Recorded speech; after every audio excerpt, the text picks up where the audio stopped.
be great to live in a world, right, where, say in my case, all of my medical records, I could go somewhere, get some amount of money for them. They get properly tagged. That's right. Using some sort of blockchain technology, right? So the system knows these are legitimate That's right. images, Zero blood knowledge samples, proof. Exactly, right? Zero knowledge proof. That's right.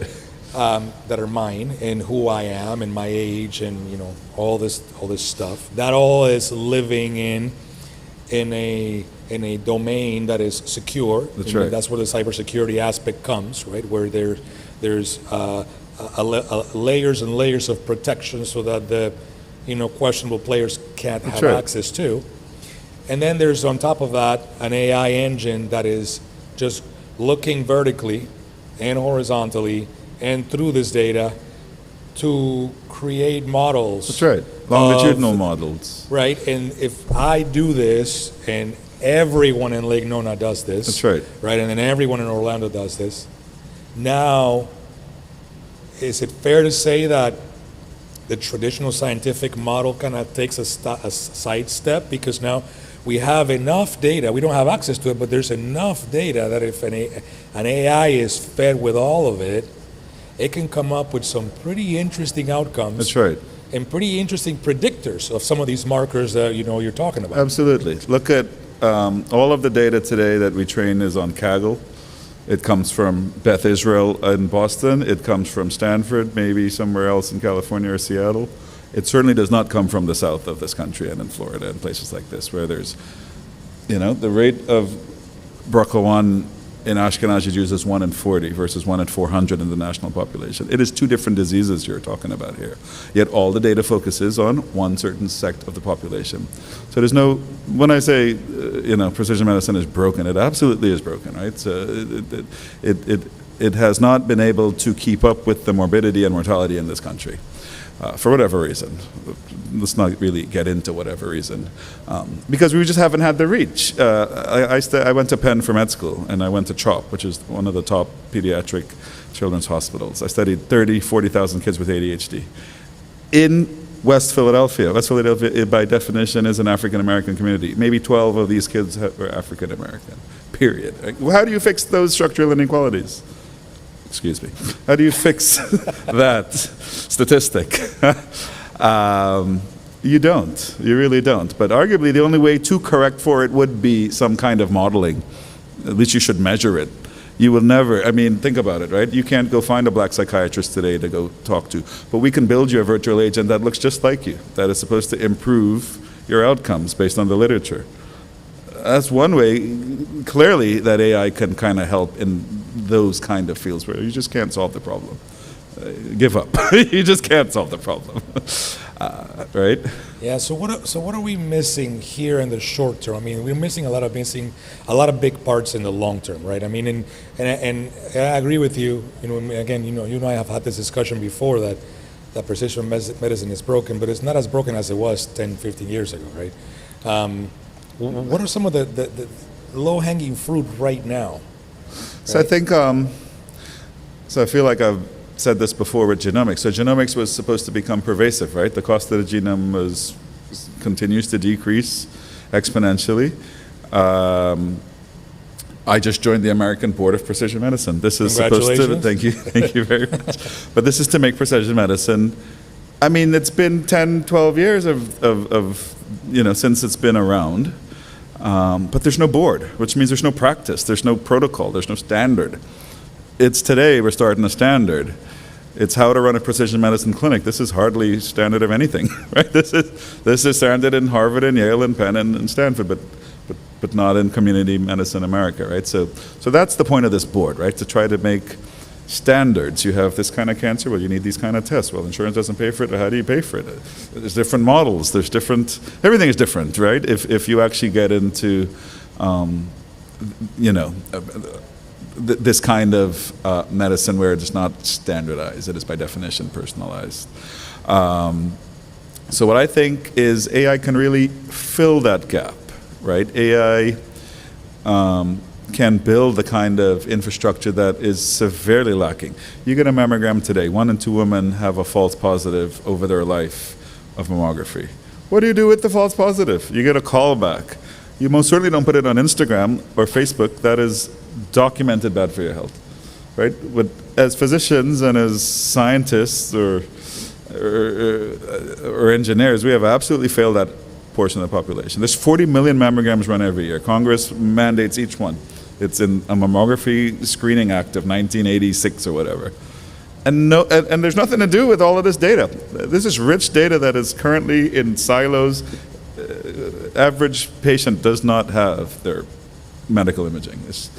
But HIPAA says it's supposed to be yours, right? So somewhere all these awesome regulations sort of broke down, right? There's not one app in the App Store that really uses your medical, your DICOM. We have all these standards. We have FHIR, we have PACS, we have HLS. We have all these standards, and they're only used to buy and sell CPT and ICD codes for reimbursement, right? And I would like to see, moving forward, there's evidence for whether you want to wear a mask or not. I'm not saying you shouldn't have a strong opinion. You should at least have some evidence to back up your said opinion, right? Not hearsay, not personality, not how you feel, but some actual evidence, and that's lacking today. And I feel ABC, AI, blockchain, and cybersecurity is one way to sort of tap into that rich flow of information that is just kind of flowing right past most of the technologists and sort of the entrepreneurs in this community. Is ABC, well, let me rephrase that question. I was going to say, is it doable today? And of course, I mean, what we're talking about here, we're not really talking about technical problems. No. But the technology is actually, we're figuring it out and we're getting better at it every day. It is the implementation of that in a community or in a society or in a system of government and regulation that would allow that technology to do its job. We have every possible protein folded. We have every single answer to an antibody you may ever need. What's the problem? You don't have enough evidence to support which one of these trillions and trillions of proteins that were already folded. Like that, think about it, right? We have every single answer, we have every single bullet for every single potential biological solution to a disease already, right? It's just, how do we ask the right questions? I mean, how do we curate the right answers and sort of demonstrate and validate these, moving forward, right? So then, even though, you guys, I got the book, very interesting, loved it. It's going to be how long before it can be implemented? Well, I mean, there are a few different companies that you can go pay money and get your medical information. But honestly, I think any sick patient with a little bit of means is going to be into a cure for them, right?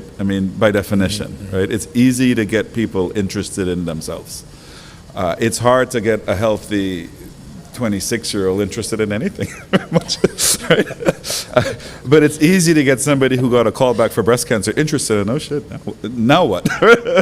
Now I have to do something. What do I do with this? I need a community. Breastcancer.org is a static community, right? There's nothing interesting there. Susan G. Komen, static community, sort of. But if we, so I have a new clinical trial that we launched called Mammo Chat, and it's exactly for this. If you are one of these 40, million mammograms that are run every year, you join our community, you prove your identity with a mammogram, that means you're already in a pathway to breast cancer something, probably healthy. But if you're not healthy, we have a chatbot to educate you on the guidelines. If you actually have a diagnosis, we have another chatbot to educate you on what do you do then. We have a clinical trials matching agent to actually match you to a clinical trial. So all of a sudden you have all of these, you just have a chatbot to talk to if you need to, right? To tell you 1 in 2 women will get a call back in their life. It's hard to put these statistics into actual tangible, feelings and facts. But suffice it to say, we feel like this is better than putting it on Facebook and on Instagram. It's a trusted community. We have AI built in. We have privacy built in, HIPAA not cybersecurity necessarily. But we have trust built in, right? Just because of the way that the community is set. And we're going to test and see if it reduces anxiety. And I bet you it will in women that use it. The only interesting question I have is it more interesting to talk to an AI or to talk to a human being in the reduction of said anxiety? And that's actually what we're going to test. I'm not sure. I don't know. That sounds wonderful. So how do people? And do you feel like what's happening in this field is analogous to what's happening in other fields? Like in my world of engineering, what's happening in the United States tends to be different than what's happening, say, in Europe, right? Do you feel like we're making good progress here in the U.S.? You work with folks, across the pond. Are they doing things a little bit differently? Is there things that could be done better to leverage, what's happening, say, in places like Germany or, Deutschland? So it's different, I think. I think Europe has its own set of problems. GDPR is a good example of, for better or for worse, it's a regulation that we don't deal with here. And just looking at the current administration, we plan to deal with less. Just the way they're moving, which it's hard to say, but in Europe, it is much easier to run. In fact, there are AI trials in mammography being run all throughout Europe now. Sweden and this Nordic country and that Nordic country, where AI has been proven safe, independent of GDPR and all these other things, just because the data is accessible, honestly. I think America is a much more difficult place to work in. There are market forces that play here, the capitalist forces that play here, which are, I'm not saying good or bad, I'm just saying they exist here. And if you could figure out how to sell people's data and make money from it and give back to the community, that would be a home run in America, and it would catalyze anything Europe could ever do, is the way I kind of think about this. I just think, pharma companies are rich selling to the wrong people. Like the morbidity and mortality in America are not with the people that pharma is selling to. There's burdens of diabetes and this cancer and that cancer in these populations that remain untapped. I feel like once somebody figures out how to serve these folks, and the first problem is, where do you even get the data from? Mammochat.com. All right. Well, once you figure out, this was a 23andMe play. This is exactly what 23andMe was trying to do. What did they get stuck with? A bunch of European-derived individuals. Same problem. Same exact problem. So I feel like once we can solve this problem, commercialize it, and actually, have a return of investment, Europe has nothing. There's no comparison. But that remains a problem, a structural problem. I don't actually know the answer to how to solve it. And it's because of the diversity and the volume of data, right, that we have here. It's a double-edged sword. In genetics, you need diversity. Europe can operate so quickly because they're a relatively homogeneous population. America has the kind of diversity. Let's look at some of the examples if you want. PCSK9 is probably one of the most groundbreaking targets. It's hypercholesterolemia in African Americans. This drug's been huge forever. And the only reason they found that as a target is because there was in some French population, some small population, then they found a loss of function allele in a Mozambique, like some really weird diverged population. The reality is most of the diversity in the world is an African evolved population. It's directly off the continent. So it's really hard to find some of these targets without diverse populations. So consequently, it's really easy to do genomics in homogeneous populations like Europe, and it's easy to move forward. America, by definition, is harder and by definition more useful as a whole, I think, to the field. So America just has untapped potential that just untapped, just untapped compared to other places, if you ask me. That's the advantage we have over places like China. It is homogeneous. Europe, relatively homogeneous.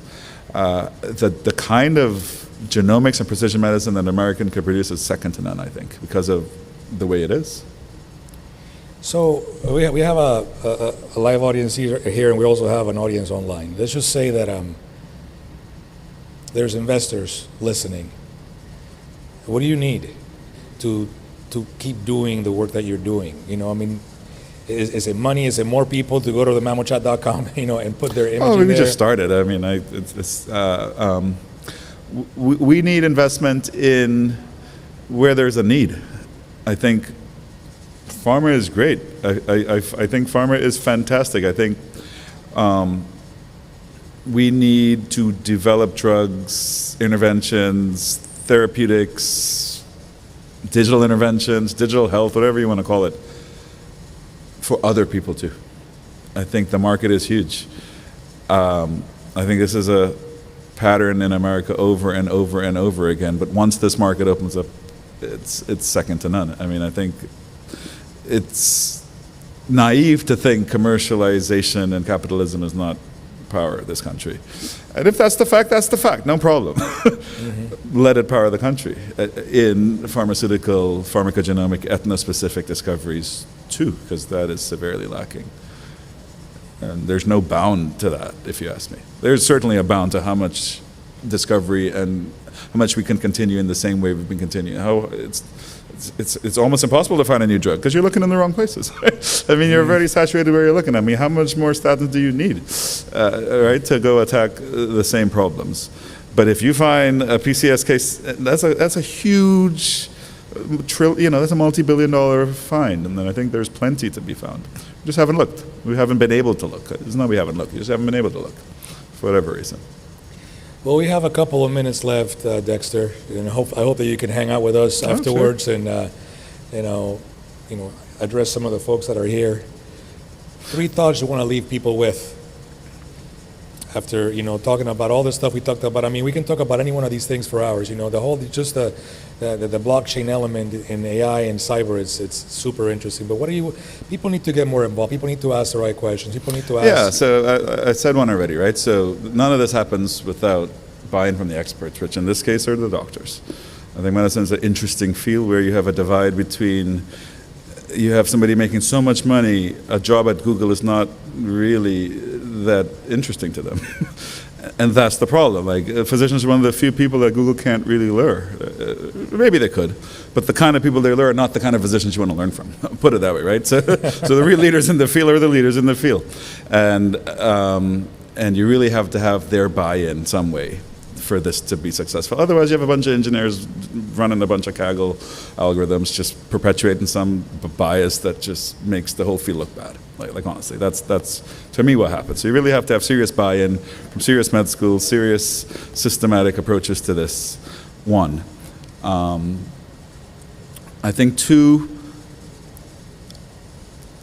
I think we live in an age of pure connectivity in a sense, right? So everybody is connected to all their smartphones. We live in an age today where we have a lot of knowledge, right? The average person has, they can pass USMLE at 96th percentile, the average person today, right? If they were allowed them to use ChatGPT. So I think patients should be more participatory, right? So they should get more involved. I think there's no lack of startups and different wearables and different platforms, and you have Strava for running and this one and that one. I think it's important for patients today to embrace these platforms because I think that's where the innovation is going to come from. I think just like Facebook can predict a Republican and Kissimmee drives a red truck, arguably some of these platforms should predict you're at a higher risk for this kind of cancer and you're at a higher risk for that kind of cancer, right? That's the kind of research that I do. And it requires places like Nano where people are active, people are, signed up with this WIT House, for instance, and are involved in sort of these community-based studies. Like I think that would be indispensable. And I guess finally, I feel like if we look at the current administration, right, I think they are completely demolishing existing trends and expectations in research, in science, in technology, in health. Again, I'm not judging good or bad, but after these kind of experiences, there's a lot of evolution. Like there's a lot of entrepreneurship, let's say. Opportunity? Opportunity, absolutely. Always, right? So after you have these big, massive changes, there's always some phoenix that rises from the fire, right? And I feel like Trump is going to cut academia, the traditional R1 funded elite, elites in academia. That's going to be done. I think the idea that the projects that the public funds, like all of you fund my salary, thank you very much. Like the future is we're gonna have to demonstrate, and it's already starting to show, like self-sustainability. So some business model has to underlie whatever science it is that you're funding us to do. That's the direction I think we're headed in. SBIR, STTR, exactly what MS2 and LEAD sort of espouse is where I think the marriage is going to be stronger. So, I guess the last thought is really a high note. I think there's going to be forced interaction between the entrepreneurship space and the academic space. Like, it's a must. And I think, those big wins like Google. How much money does Stanford collect from Google? How much money does UCSF collect from Herceptin? Like, some of these big gains, I think, is what places like Florida and Central Florida and the diversity and sort of the untapped genetic potential and genomic potential we have here for precision medicine, I think, is the future. So if I could leave on a high note, that would be it. I think we're very well suited to dominate, I think, in this new world, hopefully. We'll see. We'll see. No, that's a great way to wrap it up. Dexter, I thank you for the work that you're doing. Last time we talked, again, was about a little bit over a year ago, and it looks like some of the things that you mentioned then are happening. Sure. And I like the fact that you see, because I agree with you. I'm not focusing on all the negative that's happening. I think it's bringing some opportunities for us to do some good, right? And that merger of academia with private money to absolutely to come up with solutions absolutely to better outcomes for people's lives is definitely a good space to be in these days. So thank you for your time. Thank you for what you do. It was a pleasure as always. The pleasure was mine. Thank you, Rafael.